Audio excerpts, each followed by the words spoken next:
Jamie, did Arsenal do the right thing after all our debate and pontification on Monday? Yes, they did. And whether you think the manager deserved it or not, if you just look at the results and what he's done in the 18 months, the big thing was the atmosphere within the Emirates in the stands was poisonous, and you don't want to see a manager go through that. And when it gets to that stage, a manager has to be changed. That's not the end of the problems. They've still got to appoint someone, and that's a big problem for a lot of clubs now. In that, I think there's actually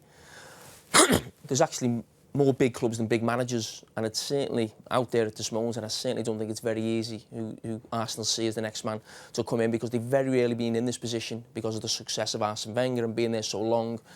And now they're back in the game of every other club where maybe every couple of years they're looking for a manager, and they've got it wrong once, they can't afford to get it wrong again. What are the first things to address, do you think? The organisation of the team. You looked at a team, and I know Unai Emery's got great experience as a coach, and he's been successful at different places. But if I didn't know anything about Unai Emery, I'd look at that team and say it wasn't coached properly, because the lack of organisation within the team. Yes, they got poor defenders, but to see basketball games week in, week out, when your team are involved in them, you think, what's actually going on the training pitch? And I think it's not necessarily the points and where they are in the league. And I thought last season they had a decent season. But it's actually just watching the team week in, week out. You can't actually see what the manager's doing and what his imprint is on that team. It seems there are admiring glances coming this way, Emile, at Brendan Rodgers on what looks like a very long list right now, depending on which newspaper you read for Arsenal. Do you think he'd be tempted? I don't see why, in a sense that he's got a project here that he's just started. I said it before, Leicester have got moving into a new training facility. They're expanding this stadium. He's got the backing of the board, so he has the full reign of everything. Why would you move to somewhere which is a massive project to actually connect everything? There's such a big difference between the playing staff to the board to the fans to everything, and then bring someone in who's got to try and connect that. It's a massive project. And what about Everton then? Because all the talk 8 days ago was of Marco Silva facing the axe, fans calling for his head. Have Everton done the right thing, do you think, sticking with him? You know, when you look at the fixture that they're going to face in a few weeks, it's going to be tough for any new manager to come.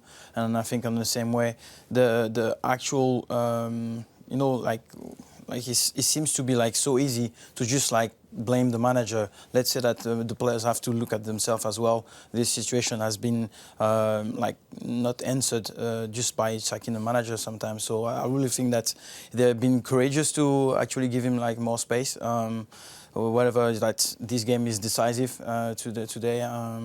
I'm sure that when you are Everton fan, you look at the combativity, you know, the actual identity.